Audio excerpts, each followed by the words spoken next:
ఇంకా fighting fighting ఉంటుంది కదమ్మా అక్కడ. ఎక్కడ? అక్కడ. ఏ మూవీలో? నాన్న ప్రేమతో ఉంటుంది. సరే వెళ్ళి ఏం చేస్తావు జూనియర్ ఎన్టీఆర్ని?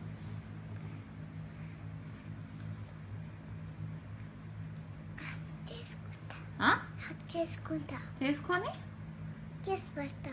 ఎందుకు? ఎందుకంటే నాకు ఇష్టం కాబట్టి. ఎవరిష్టం నీకు? అవునా, ఏం నచ్చింది? మంచి యాక్టింగ్ చేస్తున్నారు అని, మంచిగా మంచి డాన్స్ చేస్తున్నారు, మంచిగా చేస్తున్నారు అని, మంచిగా మంచి డాన్స్ చేస్తున్నారు, మంచిగా చేస్తున్నారు అని, మంచి చేస్తూనే ఉంటారు. అవునా, డాన్స్ ఎలా చేశాడు నాన్న ప్రేమతో మూవీలో? ఇంకా ఫైటింగ్